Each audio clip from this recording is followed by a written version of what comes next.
Na mwanahabari, karibu katika channel yako hii ya YouTube. Naitwa Junior na hii ni Junior Media. Michezo, habari pamoja na burudani. Nikushukuru sana ambaye tayari umesubscribe kwa mwanafamilia, lakini kwa ambaye bado hakikisha unasubscribe ili uweze kuwa mwanafamilia.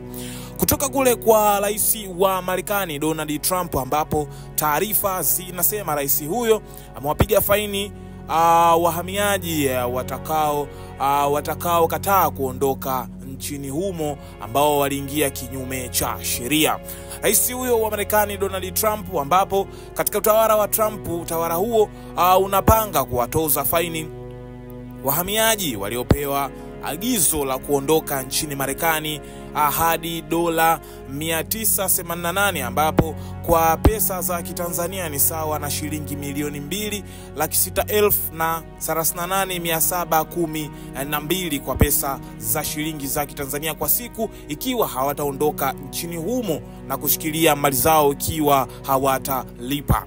Kulingana na hati zilizoonekana na shirika Reuters, faini hizo zinatokana na sheria ya mwaka 1996 itakayotekelezwa kwa mara ya kwanza mnamo mwaka 2000, iliyotekelezwa kwa mara ya kwanza mnamo mwaka 2018 wakati wa muhula wa kwanza wa Rais Donald Trump.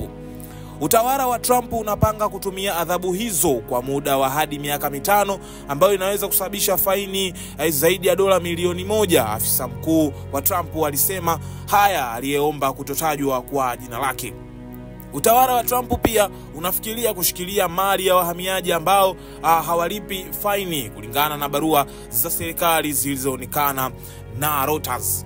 Katika kujibu maswali ya Reuters, msemaji wa idara ya usalama wa ndani wa Marekani Tricia McLaughlin alisema katika taarifa yake kwamba wahamiaji nchini Marekani kinyume cha sheria wanapaswa kutumia programu iliyotengenezwa kwa simu iliyokuwa ikijulikana kama CBP-1, iliyopewa jina la CBP Home chini ya rais wa Marekani Donald Trump, ili kuweza kujiondoa wenyewe nchini humo. Ikiwa hawatafanya hivyo, kuna athari watakazokabiliana nazo. McLaughlin aliweza kuthibitisha haya. Hii ni pamoja na faini ya dola 988, ambapo ni sawa na shilingi milioni 2,638,712 kwa shilingi za Kitanzania kwa siku, ambayo mhamiaji haramu alipouzia agizo lao la mwisho la kuondolewa nchini humo. Mwanahabari, hizi ni taarifa kutoka kule kwa rais wa Marekani Donald Trump, ambapo amesema raia ambao wako ndani ya nchi hiyo ambao waliingia kinyume cha sheria watapaswa kulipa dola 998 kwa siku, ambapo ni sawa na shilingi milioni 2,638,712 ikiwa watakaidi agizo la kuweza kuondoka nchini humo. Nite Junior na hii ni Junior Media, michezo, habari pamoja na burudani.